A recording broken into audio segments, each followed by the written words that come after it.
राजस्थान में इन 4 विधानसभा सीटों पर इस बार कांटे की टक्कर देखने को मिलेगी। बड़े कांग्रेस के दिग्गज नेता हैं और उन्हीं के साथ एक भाजपा के भी दिग्गज नेता हैं। हम शुरुआत करते हैं सीपी जोशी से। 2008 का जो विधानसभा चुनाव था वो बतौर प्रदेश अध्यक्ष सीपी जोशी ने नाथद्वारा से चुनाव लड़ा था। महज 1 वोट से सीपी जोशी को हार का सामना करना पड़ा था। बताया जाता है कि सीपी जोशी 2008 के विधानसभा चुनाव में जो है वो एक तरीके से मुख्यमंत्री की रेस में थे, लेकिन सीपी जोशी उस समय 1 वोट से चुनाव हार गए थे और मुख्यमंत्री की रेस से बाहर हो गए थे। और 2008 में जब कांग्रेस बहुमत में आई थी तो कांग्रेस के मुख्यमंत्री की कमान है जो मुख्यमंत्री अशोक गहलोत ने संभाली थी। लेकिन इस बार भी जो नाथद्वारा की सीट है, नाथद्वारा का अगर हम समीकरण बताएं तो नाथद्वारा के अंदर जो राजपूत हैं उनके बाद ब्राह्मण वोट बैंक और जो आदिवासी वोट बैंक हैं उनका काफ़ी दबदबा देखा जाता है। तो उनके सामने मेवाड़ राज परिवार के जो विश्वराज हैं उनको भारतीय जनता पार्टी ने मैदान में उतारा है। कांटे की टक्कर है, देखना बड़ा दिलचस्प होगा कि इस बार नाथद्वारा की सीट किस पार्टी के खाते में जाती है। तो उसी के साथ अगर हम लक्ष्मणगढ़ विधानसभा सीट की बात करें तो लक्ष्मणगढ़ में जो कांग्रेस के जो प्रदेश अध्यक्ष हैं गोविंद सिंह डोटासरा वो मैदान में हैं। तो उनके सामने सुभाष महरिया को मैदान में उतारा है भारतीय जनता पार्टी ने। हालांकि 2008 का जो विधानसभा चुनाव था, 2008 से लेकर आज तक लक्ष्मणगढ़ की विधानसभा से जो है गोविंद सिंह डोटासरा जीतकर विधानसभा के पटल पर जाते हैं। लेकिन इस बार कांटे की टक्कर है और हालांकि जो ईडी का छापामारी है उसके बाद जो सहानुभूति है वो गोविंद सिंह डोटासरा के प्रति बढ़ चुकी है।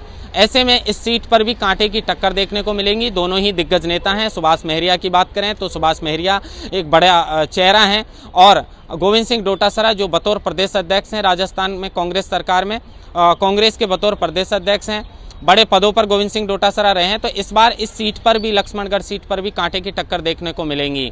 फिर उसके बाद अगर बीडी कल्ला की हम बात करें तो जो बीकानेर की सीट है उससे बीडी कल्ला चुनाव लड़ रहे हैं और बीडी कल्ला के सामने जो है वो व्यास को मैदान में उतारा है। और व्यास की बात यह है कि जो बीडी कल्ला से जो समर्थक हैं, बीडी कल्ला बड़े बड़े पदों पर राजनीति में रहे हैं, कुछ लोग जो बीडी कल्ला के समर्थक थे उनमें बीडी कल्ला को लेकर खासी नाराजगी देखी जा रही है। तो वो लोग जो हैं वो व्यास के साथ जुड़ चुके हैं। तो कहीं ना कहीं इस सीट पर भी कांटे की टक्कर देखने को मिल सकती है।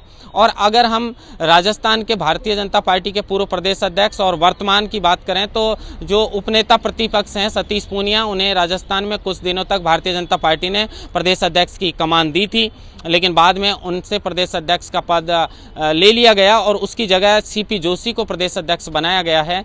तो जो सतीश पूनिया हैं उनका खेल भी इस बार कहीं ना कहीं बिगड़ सकता है। ये बात हम इसलिए कर रहे हैं क्योंकि जो सतीश पूनिया हैं उनके सामने एक राजस्थान लोकतांत्रिक पार्टी के उम्मीदवार मैदान में हैं, तो वहीं 2 निर्दलीय उम्मीदवार मैदान में हैं। और ये जो है वो कहीं ना कहीं देखा जाए तो सतीश पूनिया का इस सीट पर जो है वो खेल थोड़ा सा बिगड़ता हम नहीं कह सकते, लेकिन कहीं ना कहीं इस बार सतीश पूनिया को भी कांटे की टक्कर देखने को मिलेगी। क्योंकि एक जो निर्दलीय प्रत्याशी है वो कहीं ना कहीं जो ब्राह्मणों के वोट बैंक हैं वो एक तरीके से सतीश पूनिया को पिछले विधानसभा चुनाव में मिले थे, लेकिन इस बार वो वोट बैंक जो ब्राह्मण वोट बैंक है वो कहीं ना कहीं दूसरे प्रत्याशी के पाले में जाता हुआ दिखाई दे रहा है।